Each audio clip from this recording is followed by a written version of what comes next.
Welcome to Willow Healing Matters, the podcast. We are so excited to have you joining us on this journey where we explore different ways to empower your soul, whether it's healing in your kitchen or all the way up in the corporate world. Come with us as we look into different ways to heal your mind, body, and soul. Hey everyone, it's Catherine Cristani with another episode of Willow Healing Matters, and today I am joined by Hans Wilhelm. He is a mystic, author, and illustrator of over 200 books for all ages, including some together with Byron Cade. His books have sold over 40 million copies and are translated into 30 languages. For more than 13 years, Hans has created over 170 short YouTube videos in which he visually explains the spiritual laws of the universe. In these videos, you can watch him drawing the dynamics of these laws and see how all the dots connect. This absolutely unique visual representation has made his videos so successful that they have been watched by 20 million viewers. The videos are also available for free on www.lifeexplained.com, and we'll make sure to pop those details in the show notes. Hans says that his wish is to inspire viewers to explore spirituality and to look at the bigger picture perspective of their life. When we see how everything fits together and there are no mistakes, we will begin to grasp perfection and the love that is the foundation of everything. So a big welcome to the show, Hans.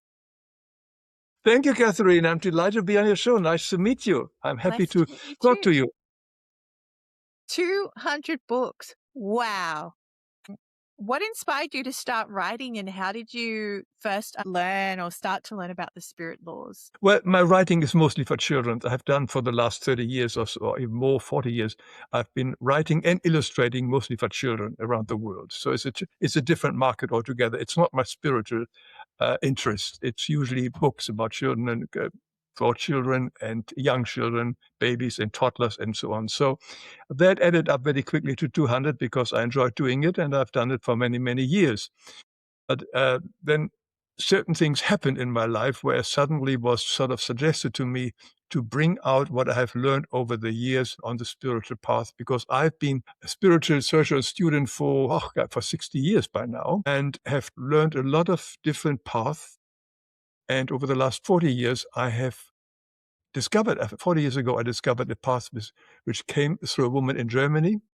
And she has given such a detailed spiritual explanation about everything that I was blown away, and it didn't match anything what I've learned before. I mean, it did match in some ways, but it was so new, it was so much deeper and so much clearer, and it was in today's language. I was a student of Edgar Cayce for many years, and Edgar Cayce is very difficult to read, and so is Rudolf Steiner and some other guys which have written 100 years ago their books. But today it's in today's language. And I loved the material. I learned to how apply the various spiritual laws in my life, and I saw the changes. And I have now made these little short videos in which I basically visually show and use how, for instance, the law of karma works. Somebody hits somebody and that gets registered in the stars and so on, and eventually in the Akashic record and comes back to the sender, etc. And that's how the law of karma works. But when you see it visually, it becomes much clearer than we would just talk about it. So my idea was to share these things. I'm not a teacher. I merely share what I understand at the moment. And anybody who likes it is fine, and those who do not like it or can't work it, that's fine too. I have zero interest to convince anybody that what I understand is true. It is true for me, and it may be true for someone else, because I just let your heart guide you. Whatever your heart tells you, whether this, what I share in my videos or in our conversation here, works for you or not. Yeah, I love to say, take what resonates, compost the rest. That's good. Yeah. Oh, but I love that you're taking that visual aspect, because um I read the Kybalion, right? So for anyone who's not sure what that is, like, it's very hard to get your head around. Very difficult. And they are the spiritual laws, the seven spiritual hermetic principles. But at the same time, I had to read it and reread it because you get lost in the wording, exactly like you said. But to have that visual representation, it just adds that extra level of understanding, right? I agree. Yeah, it helps me. When I draw it out, it says, oh, this makes total sense. And I've been doing it now for 14 years or whatever, all these videos. And every time it makes more and more sense to me. And I didn't find any contradiction. Imagine there's a pathway you learn every day something new. and nothing and everything fits together. So I'm really very touched by the depth of the material. And you see all the blue books here in the back here. These are all revelations which came through Gabriele, the name of the woman in Germany, over the last 50 years. She has been giving us this material, and it's really amazing stuff. So I love it, and I'm happy to share it. So what has been one of the breakthroughs you've had in your life from putting these spiritual laws into a visual so you understand them, but also so you can share it to everybody else? Well, I wasn't going to share my spiritual path with anybody else. I thought it's very private. I don't like anybody knocking at my door and trying to get me to become a Jehovah Witness or anything like this. I don't want to be told what I have to believe. I want to explore it myself. But it was the following. It was when my father died, and he was in the last few days, and he was a total, not an atheist. He believed there was a God everywhere, but he believed that after death it would be over. He was a soldier in the Second World War, and he had seen so much death, and he thought, once I'm dead, it's over. So just before he died, I told him, look, that just in case you may still be around after death, let me tell you something, 10 things which probably will take place so that you're not surprised on the other side. So he smiled a little bit, and then a few days later, he died, not responding. He couldn't talk anymore. And I totally forgot about it. It was 5 years later, when I was in a bookstore, some stranger, young gentleman, came up to me and said, "Excuse me, my name is Roland Comtoy. I'm a medium. And when you entered the bookstore, your father came to me right away and says, 'Go to this man and tell him to thank him for what he told me.' Everything what I had told him was right, and it helped him so much on the other side." And then he says, he is now working at the moment at the receiving end of souls which have died. And he sees the continuous confusion of so many souls that have passed on and don't know what happens to them where they are. And he says, would you please write books about what I know and share it with other people? And I gave it some thought. And then he taught me also some other personal stuff, which I knew it was definitely my father. And I was totally surprised, but it made all sense. And then I thought about it. I won't make books anymore. I've written enough books. Also, the way I wanted to connect with young people. And at that time, YouTube was hot. It was before TikTok. So I decided to make little short videos because the attention span of young people or older people as well is very short. Yes. So I made very short videos of 5 to 10, 15 minutes sometimes, in which I explained different subjects, reincarnation, karma, why the purpose of life, and so on. And if you go on my website or if you go to YouTube and just you punch in my name, Hans Wilhelm, you will immediately find my channel. And all these videos are free. I do not charge anything. I also don't sell anything. I just do this as something to share because it has been given to me. So it's just sort of my way to share a little bit because life has given a lot to me and I had a wonderful life. So it's a little bit way for me to give back. Yeah, and that's so beautiful. And I love that, um, well, the universe sent you that medium to pass on that message from your dad, right? I don't believe in coincidences. I believe in synchronicities. That was not that was not an accident. Yeah, it had to happen. So that's the reason why I finally came out of the closet of my spirituality and says, all right, I'm going to share this now. And the response was overwhelming. Yeah. And I feel that's such a beautiful way that you've done that because so often people do like they'll push books to the side because they're like, oh, we don't have time or I don't have the space or I don't like reading. Whereas because you've created these shorts on YouTube, and I so agree with you, people don't have the attention span. I know for me on my YouTube, most of my shorts have like hundreds of views versus my episodes, which have like a handful because they're longer. But I was like, as long as the message is getting through somehow, that's fine. Whatever Yeah, works. I think it's our ego is easily impressed by numbers. We want to reach 1,000 people and so on, but it's only our ego. Our higher self says you don't have to reach 1,000. If you reach one person only and change their life a little bit for the better, that's all you have to do. That's all your purpose here on life. And I found this very empowering and very helpful when sometimes those YouTube numbers are pretty low. It says, all right, hopefully there's one person who has benefited from it. But our ego easily wants to have the high numbers, and that's the mistake. Because then we also start selling out to whatever where our ego leads us. Yes, 100%. And it's really interesting you bring that up. So these Oh, people put together these amazing event and they only had 2 people show up. But they thought, you know what? whatever. We've put all our all into it. We've had two people show up. Let's wow them and let's do what we need to do. One of those two people was so heavily connected that their business exploded the next week because they showed up how they were. They showed up and went, I'm going to do it anyway.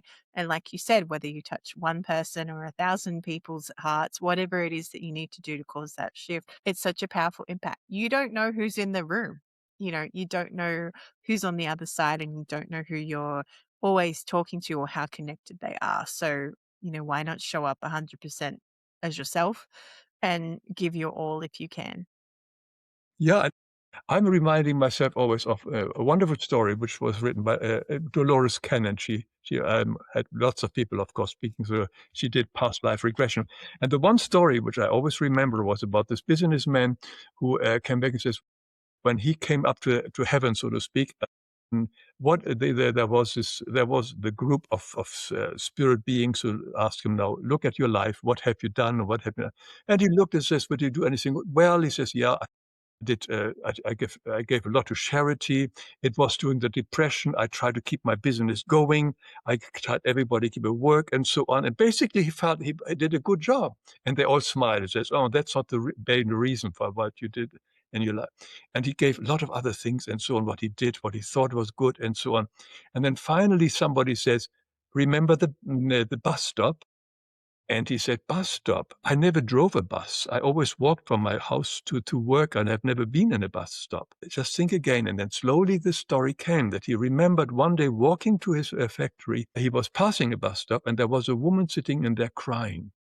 And he just stopped and sat next to the woman and hold her in her arm for a little while, not this dialogue, just asking, just holding her and be with her. And then the bus came and the woman went onto the bus and he moved on. This moment was the most important moment of your life. That's the reason why you incarnated. And we mustn't forget it. Gabriele says it also. Sometimes we only incarnate to give one single smile to another person. That's all why we take it on ourselves to incarnate. It's our ego who wants all these big things, but our heart has got very different goals. Yeah, that's so beautiful. And it's so true. Like, I was in a hardware shop near my house and I just smiled at this person because I smile at people because you never know what's going on. And I genuinely like to smile. And this person actually came up to me and she said, "Thank you for the first genuine smile I've had all day." And I was like, I don't know what to do with this situation because I wasn't expecting this. And I said, "Oh, I just smile at people because I never know." And she said, "Keep doing that. Thank you." And then she walked on. And, I always talk about you never know how you can land on people's lives, right? You never know the impact of that smile or holding the elevator door or holding a door open for somebody or waving someone into traffic. You never know the follow-on repercussions of how that can change or shift their day. It truly does. There's another wonderful story. I forgot to source for it, but she was also a young girl, teenager, wanted to commit suicide, and she planned it very carefully. On a certain day, she was going to commit suicide. She was very, very, very depressed. And on that one day, she went to school, and after school, she went home to commit suicide. She was absolutely certain, and she crossed the road. And as she was on the road, suddenly an SUV came and broke very close to her and got into brakes. And she looked up, and there she saw a woman driver were giving her the broadest and warmest smile. And that went right through her so much that everything shifted. And as you said, she just apparently did not do the commit as a suicide after that. It was this one smile. And what you're doing is just a perfect way. I wish we all could do that. I wish I remind myself to be more smiling. My husband and I play this game. It sounds funny, but when we go for walks, we'll see how many people will smile and wave back because we're like, let's actually say hello to people and see what happens. And it's amazing how many people don't know what to do with it. They don't know how to respond. It's Yeah. like we've forgotten how to have a connection and we've forgotten how to connect with other people. We've just let it go. Yeah, in the shop. I was recently in the shop buying something, and a lovely lady with two kids came out of the shop, and she smiled to me. "Hello, how are you doing?" And the first thing is, "Oh my God, who is this lady? Oh, I don't remember. I'm sorry." I says, do I know?" I just felt that my memory lost me. "Who is she?" I said, "Oh, I don't know. I just said I wanted to say hello." But I immediately thought, oh my gosh, here my memory is going. I don't know where to put her. But she gave me a smile. Anyway, that can happen too. Well, it's interesting because I do a lot of I do a lot of psychic work and things like that. And sometimes I get the same people call up and I'll remember them because spirit will give me the memory so I can piece together their story better. Anyway, and they get really unnerved that I remember them. And even my husband, he's currently driving taxis, and he'll say that when a passenger gets in and he asks them how they were going or how they went with whatever they were spoke about last time, they get really uncomfortable. And it's like, well, but you shared something. Why are you uncomfortable with having someone remember you? Like, why is that? Right. And then you go into that deeper kind of, wow, that's really weird. And my husband said it happens all the time because he's got a good memory. And if it's interesting, he'll remember it. So, and people don't know what to do with that connection too. And sometimes they'll share more with a stranger than they will with someone that Yeah. they think they're going to see Yeah. again as well. Because so many people are lonely. That's a Yes. major problem. That's why they talk to somebody like a taxi driver or on a phone and so on, because they are basically lonely, have nobody to share anything. Loneliness, I think, is one of the major problems at the moment in the world. It's so interesting because this is what I'm sharing in my life at the moment about loneliness. Mhm.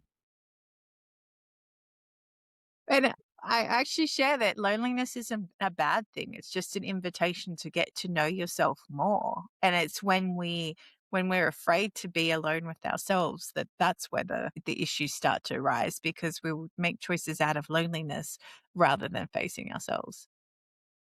I just gave an interview of somebody who is of a network which works for prisons only.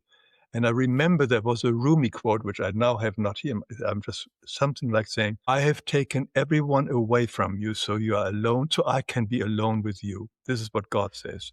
I've taken everyone away from you, so I can be alone with you. Basically, what you say, it is our opportunity to go within and connect to the only permanent presence we always have, which is divinity, whether we call it Christ, God, or even our guardian spirit. We are never alone, ever. It's impossible in life to be alone. And if we connect with any of these three or all three together, can have a great conversation. I know it from myself because once I am in communicating with them, I learn a lot. 100%. I so agree. I actually value my alone time because I can just be me and just not have to, worry because I'm a mom. I don't have to worry about my child. I can just have that moment and connect where I need to connect. And once a few years ago, I was like, why don't I have any long lasting friends? And so I was in this group and I actually asked her and she channeled through this message and she said, sometimes we're not meant to have deep anchors and connections because we're not meant to stay where we are. And if you were really rooted and connected with that many people in that place, you won't get to do what you need to do so your soul can move on to the next level. And it's interesting because where I live now, we're ready to leave. Spirit has other plans. We're still here. I understand why, but all my connections and my friends are moving out of the area too. And I was like, the other day, I was like, oh my goodness. And I was sad and I was genuinely sad. And I just allowed myself to be sad. And then I went, hang on a minute. I'm moving out. So why am I sad that all these other people are moving out? Because we all need to move on. It was just having that moment, and allowing that vulnerability to come through and remembering those words, which I'd forgotten until I was just talking to you, which is sometimes we're not meant to anchor ourselves in places because we need to move to the next place. Yeah. Yeah, very good. Yeah. But you use the word, I cherish my alone time. Once you understand aloneness, it's not loneliness. They're two different things. Loneliness is our mind interpreting the situation and feeling isolated. But aloneness is something we welcome. It's the same thing, but it's just our mind makes this trick from one to the other. When we change it from a loneliness to be at alone time, everything is fine. I just had this image of you creating this into a little YouTube short with like, I I do think have a video on loneliness. Yes, I do have one on loneliness.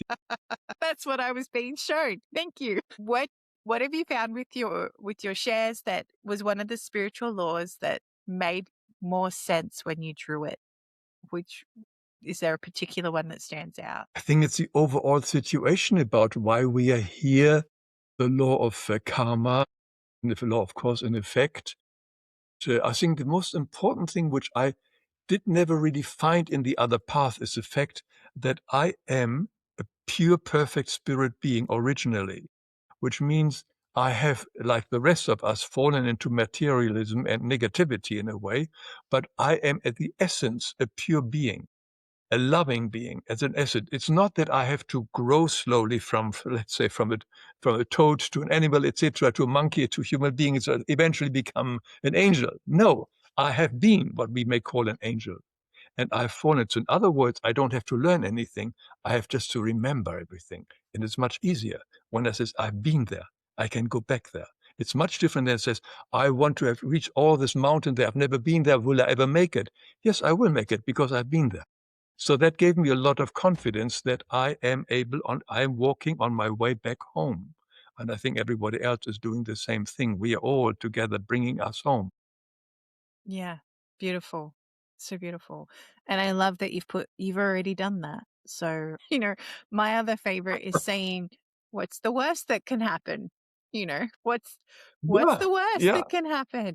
Because, when I started my podcast, people were like, "Hey, how'd you get this guest?" I asked. And they said, "What do you mean?" I said, "I just sent an email and I asked. The worst that could happen is they said no, thank you, or I got no response. So what's the difference? If it aligned, they said yes. And I did get a lot of no's, at the start. And that's okay too, because I used to have a coach and he said, see how many no's you can get. Because then when you get a yes, it'll feel amazing. Yeah, yeah, I can do that too. Yeah. Yeah.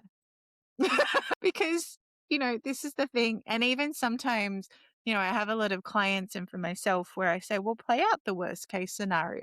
What is the worst thing that can happen? And then you've already imagined that. And then what's the best that can happen? And if something happens in the middle, everything feels great because you're not doing the worst case scenario. This is I how would go I one step do. further. Yes, go one What step is the further. worst thing what can happen? And then ask and give me 3 reasons why this is the best thing. What is a good thing out of the worst situation? What are the 3 positive things which can come out of it? So then immediately the negativity disappears when we try to find, because even a killing, a murder, a loss of job, a loss of partner, all these things have positive elements in it. All You of have to them. find the None of them, blessing. everything has a God spark in it. God is like the canvas about everything, on which everything is painted. And if we go to the canvas, if we go to the essence of every situation, the essence is always divinity. And if we find the divinity in the loss of a job, because it may bring us to another job, a loss of a partner, it maybe bring us to another partner, or maybe we have to be alone for a while. It's all these negative situations we can imagine in our mind, our ego's mind, actually have a positive side, this silver lining basically around the cloud. And when we focus on that one and we ask, how can I benefit from that one? The negativity usually dissipates. Yeah, which is beautiful. It's like finding the blessing in the unforgivable as well.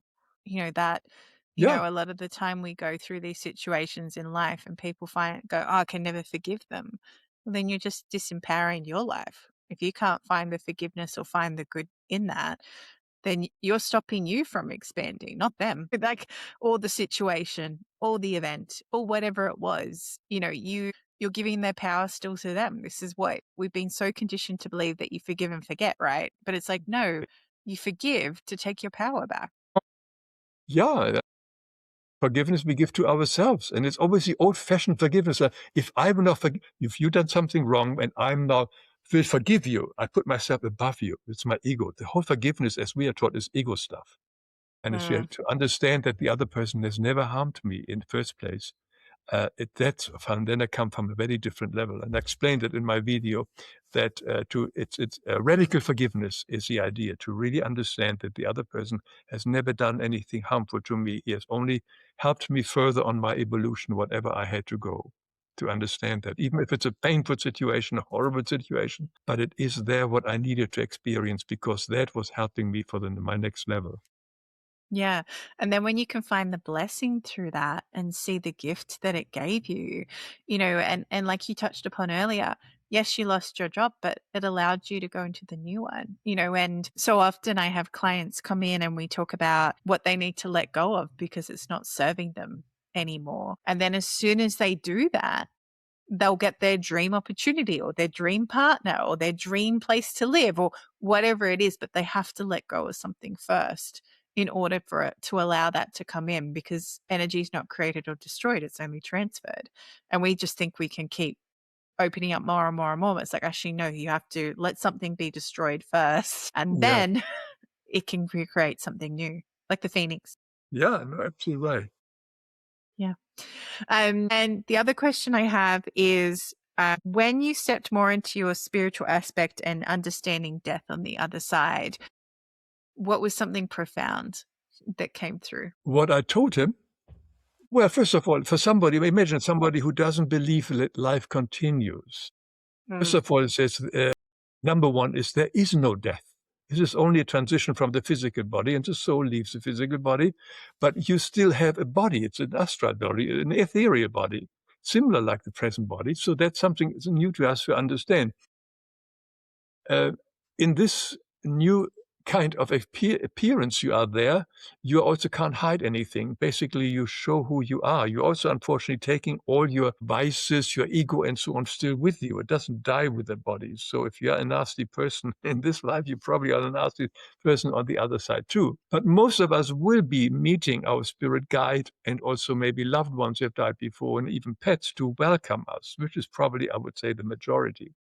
But that doesn't mean that we necessarily can see them if we don't want to see them, if we do not believe in them. I'm just making a new video on this one as well, on all the ghosts among us. These are basically spirit beings who have not accepted that they are dead, and they can become earthbound and walk amongst us. And these are millions and millions of souls who are among us, bound here to planet Earth because they still haven't accepted life.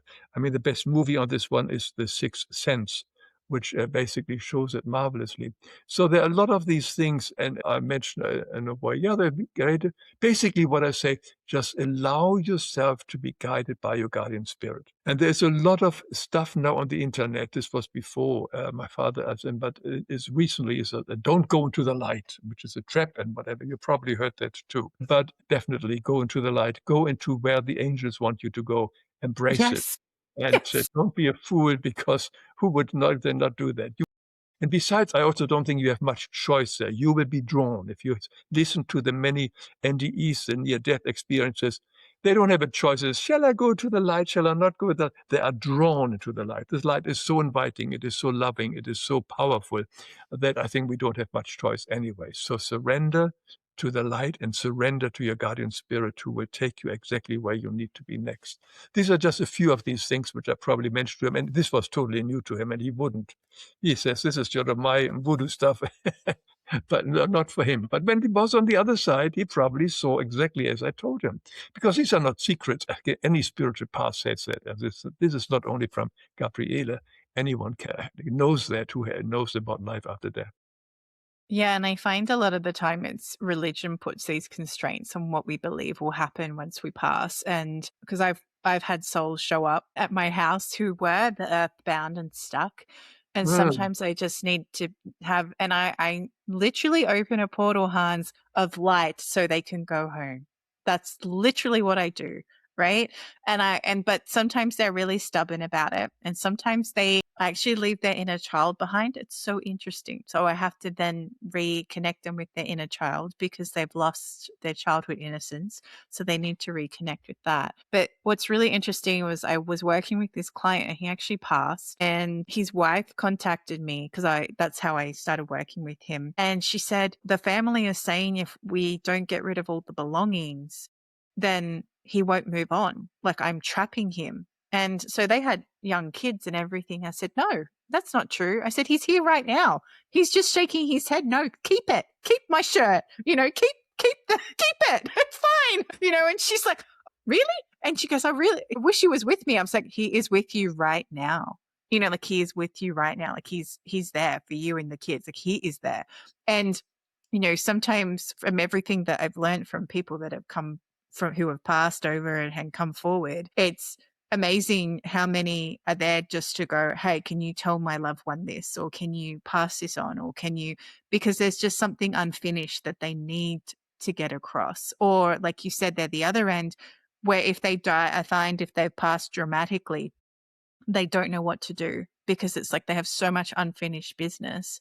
That is often when they get stuck as well. Or they have that religion component where they're like, oh, I did so much bad stuff. I can't go there. I'm going to go to hell. I personally don't believe in hell. I think hell is what we create. This is what we put in ourselves, because we are all made of God, like the essence of God. We're going to go back to God, whatever way that looks like. Exactly like you said, if you're bad, yeah, you've got to carry that karma on. It's your choice how your soul, but we've all got darkness in it. We've all got light. It's just finding that balance between the two. Was the client of yours, was she Hindu? Because in The family was, yes, the yeah, family they was. She believe that wasn't. everything has, particularly the undergarments, have to be burned because of the vibration. Yes, that's why when you mention it, says this is a typical Hindu belief. Yeah. So of course, there is energy which can pull the soul and hold it back, but I don't think the clothing is much of that to necessarily bind its soul here to planet Earth. But it is, and I think I would still be careful wearing other people's clothes and so on, because Yes. you're taking on the energy. So yes, for that reason, I would say, well, it well, wash it well if anybody Sage else. it. Yes, sage it, but that's another reason. But not because you hold the soul trapped. Yeah. And it's interesting you bring that up, because so often people forget that if you go to an antique store or a vintage store, or even if you inherit something, you need to clear the energy of it, because sometimes it doesn't belong in your house and I've got a sometimes it whole doesn't belong. yeah, Yeah, I've got a video on exactly. that one. The I danger love of touch. this. Yeah. Yeah. I know, because we were in a shop, and it had some things that have been restored and some older things. And my husband picked up like this old, like kind of saw, because he likes old tools, and a drill. And I said, that drill has really bad karma. You need to clear that. You can buy it, but you need to clear that. And he's like, really? I would have thought it was the saw. I said, no, the saw's fine. I said, but that drill? I don't know. Anyway, so we did. He brought it home and he like full saged it, and he put it in the sun, and he put like, crystals around. He just had to reset the energy of it, because we forget that. And me personally, I cannot walk into a op shop and buy things. I find it incredibly difficult. Sometimes I'll go in there with my son and we'll get books or things like that, and I'll sage them and everything when we take them home. But I find it really difficult to buy other people's clothing. And at first I thought it was my ego going, oh, you're just being a snob. And I'm like, no, it's because I'm so sensitive to energy. I cannot do that. I can't take that. So even my sister used to borrow my clothes when I was younger, and I'd get really angry. And I thought it was because she was taking my clothes, but I realized it was because then I would get the clothes back and it would have her energy. Yeah, yeah, yeah, but most of us don't know that. I think it's a very powerful everything is vibration, and Yes. everything we touch and everything has got, the vibration of the inventor even in this whole thing, or whatever object we hold in our hand. So, yeah, be careful what we touch. 100%. And as we start to finish our time together, Hans, I asked the guests that come on the show, if you could heal or change something in the world, what would it be? If I could heal or change anything in the world, to understand that I wish everybody would understand who they are, that they are actually love. And that's our true essence of who we are. And if we really understand that that we are love, we probably wouldn't harm other people and ourselves so much. I think the essence to know who they are, I think that would be probably the best way for people to recognize, wow, I am love. What does it mean? Unconditional, totally unlimited, all-inclusive love. I think that is something very powerful. And if we think this is my essence of who I am, I can take anything on. Beautiful. Thank you. And if people want to find your videos or connect with you or come and find all your books, where's the best place that they can go? Well, they can go to hanswilhelm.com, or they go to the YouTube channel and put in Hans Wilhelm. You find my channel there. All the videos are also on a special website called lifeexplained. Beautiful. And I'll make sure to definitely include all those details in the show notes. So thank you, Hans, for sharing and bringing your beautiful visualizations of spiritual laws into the world, and all the spiritual teachings that you've gone through as well. And for anyone listening, if you enjoyed this, please connect and follow Hans on YouTube, and go go be curious and go learn some more about life. And also, if you like this, please like, share, or subscribe. I always love to hear feedback too. If there's any episodes you would like to see, or I will go find that guest. I would love to do that. So thank you so much, Hans. I really appreciated our conversation, and I appreciate the work that you're doing as well. Thank you so much. And from here, much love to Australia. My Virtual Obsession, my romantic thriller, is now available on Amazon and other online retailers. This book explores the intersection of loneliness, love, and how chasing perfection through technology can lead to fantasy and reality colliding. My Virtual Obsession out now. Hey, beautiful souls. It is Catherine Cristani here, and I wanted to have a chat with you about a really amazing cacao that I drink to help me get in ceremony, to help me ground, but also just because it tastes freaking good. So if you're curious and want to know about drinking something other than coffee or your standard tea, why not check out Creation Cacao? I love this with a bit of honey and cinnamon sprinkled in, and just letting it brew and having that whole intention as you create this cup. So if you're curious and want to know more, check out the link in the show notes and in the bio, and enjoy your cup of cacao. Thank you for listening to Willow Healing Matters, the podcast. We have so much love and gratitude that you have taken the time out of your day to empower you on your healing journey. The views shared by the person being interviewed might not necessarily reflect that of the host and should be used at your own discernment. Trust what resonates for you and follow your heart and soul guidance. If you have any underlying medical conditions or mental health issues, please consult with your healthcare provider before pursuing any of the recommendations. Likewise, you can always contact the person being interviewed to find out more information. This can be found in the show notes. Remember to activate, align, heal, empower, and find love in everything that you do.